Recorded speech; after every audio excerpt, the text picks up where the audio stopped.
Chennai D நகரில் பாமக வேளாண் நிழல் நிதிநிலை அறிக்கையை கட்சியின் தலைவர் அன்புமணி ராமதாஸ் வெளியிட்டார். அதன் நேரடி காட்சிகளை தற்போது பார்க்கலாம்.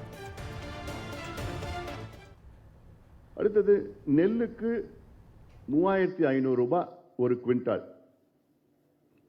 கரும்புக்கு ஒரு டன்னுக்கு 5000 ரூபாய். இன்னைக்கு கிடைக்கிறது நெல்லுக்கு,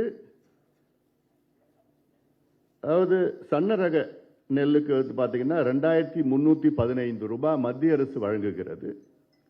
மாநில அரசு அதற்கு ஊக்கத்தொகை என்று 135 ரூபாய் ஏதோ அப்படி போடுறாங்க. தமிழக அரசு அது அப்படி போடுறாங்க, அவ்வளவுதான்.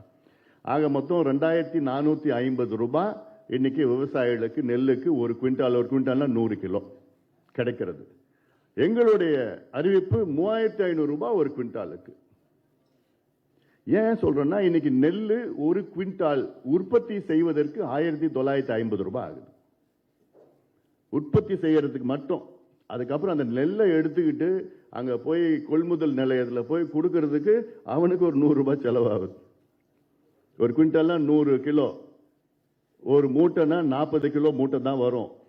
ஆக 2.5 மூட்டை, ஒரு மூட்டைக்கு லஞ்சம் எவ்வளவுன்னா 60 ரூபாய், 2 மூட்டைக்கு 120 ரூபாய், 2.5 மூட்டைக்கு கிட்டத்தட்ட 150 ரூபாய் ஒரு குவிண்டாலுக்கு லஞ்சம் கொடுத்தாதான் தமிழ்நாட்டில் நெல்லை விற்க முடியும். எங்க?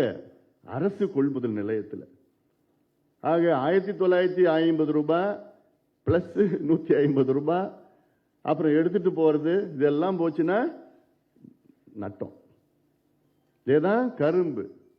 கரும்பு இன்னைக்கு அரசு, மத்திய அரசு நிர்ணயித்த விலை கரும்பு பார்த்தீங்கன்னா 3150 ரூபாய் ஒரு டன்.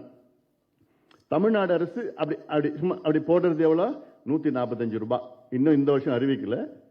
145 ரூபாய் அப்படி போடு.